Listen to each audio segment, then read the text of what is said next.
What up, gamers? It's me, Light Spiller. I'm back to do a new video. This video, I wanted to talk about the big subject. Everybody has got an opinion about this subject, and it's so funny to me because I never really thought about it.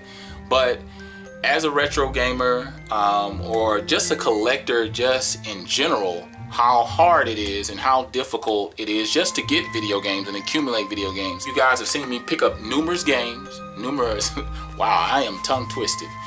Numerous games over the years, and I've even got down to the nitty-gritty of cutting certain games out just because they're so hard to accumulate. Like, it took me 2 to 3 years just to get Super Metroid in my collection, to get Link from the Past back in my collection, to get Mega Man X back in my collection.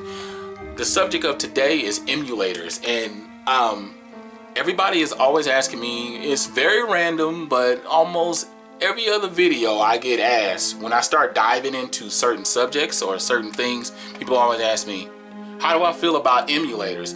I'm gonna let you know what my thoughts are on it. I feel like it's the gap that's being filled because of the void that we can't fill it with, if that makes sense to you guys. So in other words, because of the market being what it is, and I have to say that I am starting to see a little bit of a decline in the market, only because certain amount of titles are starting to pop up. I was listening to a podcast by Pat the NES Punk. He was just talking about the slow decline of the retro market. And there is one, because he said when I used to go out and try to buy or find a game, it would only be one copy. So of course they would charge to the largest amount or the largest extent on that particular game. But now you see people with 6 copies of Earthbound. And I remember at one point Earthbound was like $600 to $800, something ridiculous.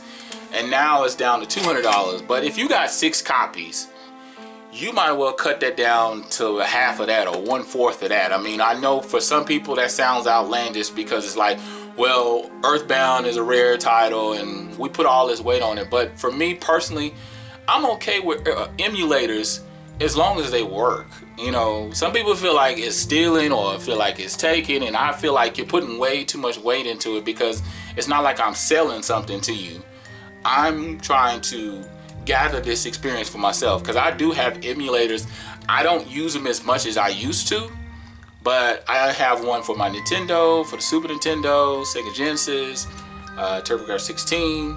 They're all stored away on my old laptop, which I still have. I have a new laptop, but I still have it on there, and it works and it functions just fine. But I don't use them as much, but I don't see nothing wrong with it. I don't see what the big deal is. I try to wrap my head around it moralistically, I guess, or moral wise, and feel like, is there something really wrong with it? But the big thing for me is that if I don't have an opportunity to experience this game, then I want to at least play this game, because what it does is it's introduced me to other titles that I would have never found out about Gunstar Hero, because it's a Sega Genesis title, so it's exclusive. It would have never pushed me to go out and buy the game, and I actually went out, bought the game, loved it even more in person. And I am a physical copy guy, so yes, you guys have heard that from me, because I've done videos on physical versus digital, and I've given my long drawn out opinion about that. But yeah, emulators to me are not as big a deal as people make it out to be. You tell me your opinions, tell me your thoughts. Are you for emulators, or are you against emulators? You think it's robbing, you think it's stealing, you think it's something that we shouldn't be getting away with?